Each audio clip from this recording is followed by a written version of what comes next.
Olayinka Adebanjo, the young and successful chairman of Bluefield Oil and Gas, had seen it all. Women came into his life, not for the man he was, but for his wealth, fame and power. Each failed relationship left him questioning if true love was even possible for someone like him. One evening, he sat alone in his massive penthouse in Lagos, staring at the city's lights.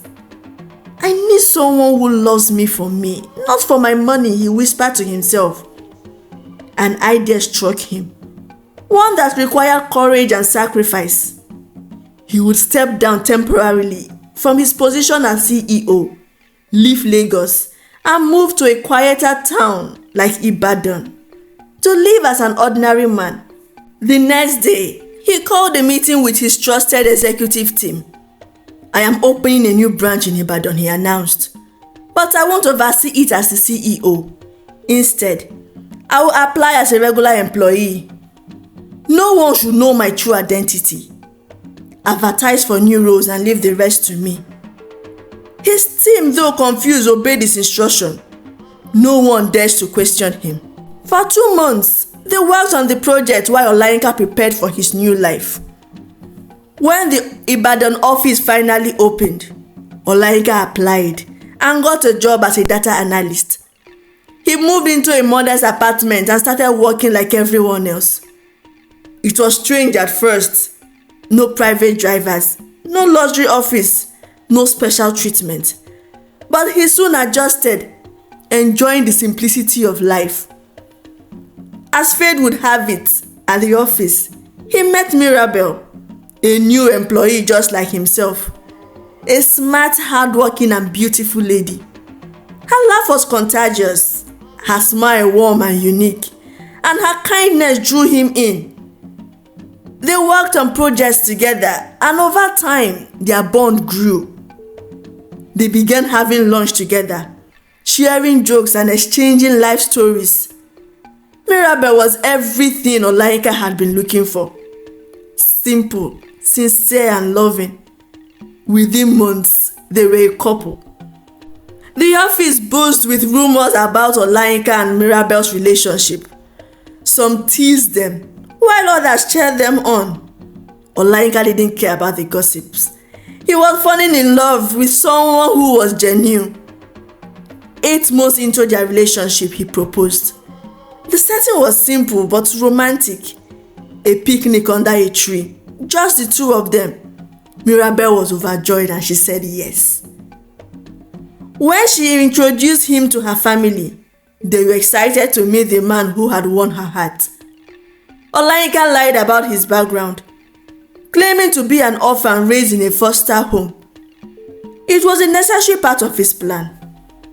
Soon, they had a small wedding. No extravagant ceremonies, no media coverage. Olayinka wanted to keep everything low-key. 3 months after their wedding, Olayinka began deliberately making mistakes at work. It wasn't long before the management let him go. His benefits, including the official car and house, were revoked. Mirabel was supportive. "We will get through this together," she assured him. They moved into a smaller apartment, and she took on most of the financial responsibilities. Olayinka was impressed. He loved her even more because that was what he was actually looking for. But her mother, Mrs. Okoro, wasn't as understanding. During a visit, she scolded Olayinka harshly. "You're just using my daughter, a grown man, sitting at home doing nothing. Make sure you don't get her pregnant, oh," she warned Olayinka, because jobless men don't need pleasure. The constant criticism from her mother began to affect Mirabel. Slowly, her attitude towards Olayinka changed. One evening, she came home with takeaway food, ate in front of him and refused to share.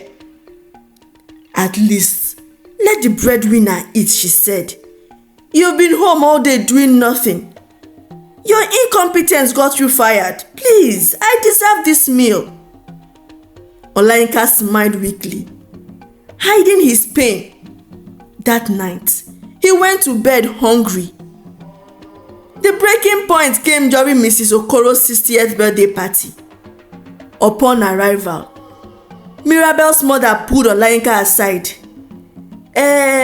Yinka, since you didn't contribute money like the other son-in-laws, go wash the dishes. For hours, Olayinka scrubbed pots and plates while the party went on. When he was finally served food, it was thrown to him like scraps. He cried silently, questioning if Mirabel ever loved him. The following Monday, Olayinka told Mirabel he has gotten a job as a computer teacher at a nearby school. Instead of celebrating, she mocked him. Ha! Yinka, I work at one of the biggest oil companies in the country, and my husband wants to be a mere primary school teacher. Sometimes you irritate me. God! Her words pierced Olayinka's heart. Do I irritate you because I lost my job? Did you only love me because of my position and for the fact that I worked with Bluefield Oil and Gas? Mirabel avoided his gaze. You know what? You won't take that job. I will pay you monthly instead. You will sit at home, just cook and clean and wash my clothes, Mirabel said. But surprisingly, Yinka agreed. For 3 months, Olayinka did everything, cleaning, cooking and laundry. Yet, Mirabel never paid him. Her disdain grew worse every day. One evening, she announced she had been invited to a promotion interview at the head office in Lagos. And the head office asked that she brings one family member. Olayinka was excited. Then I will go with you. But Mirabel laughed bitterly. Go with who? I can't be seen with you at the head office. So it's degrading, please. I'll rather take my mother instead. Olayinka's heart ached, but he stayed calm. This was all his plan. A day before the interview, Mirabel and her mother traveled to Lagos. Meanwhile, Olayinka boarded his private jet back to Lagos. The next morning, he walked into Bluefield Oil and Gas conference room, greeted by excited employees. It's been nearly a year since they last saw their chairman. At 9:30 a.m., Mirabel and her mother arrived and were asked to wait for the CEO. When they finally entered the room, Olayinka stood, his head bowed, tears in his eyes. Good morning, Mrs. Olayinka. And this must be your mother, he said calmly. Mirabel froze. What are you doing here, Yinka? Olayinka raised his head, locking eyes with her. I'm sorry you never knew. You are actually married to the chairman of Bluefield Oil and Gas. Her legs gave way as reality hit. It's a lie, Mirabel screamed. Her mother collapsed in shock, struggling to find words. Mirabel stood frozen in the conference room. She could hardly believe what she had just heard. Her husband, the man she had ridiculed and treated like a servant, was actually the CEO of Bluefield Oil and Gas, one of the biggest companies in the country. Her boss?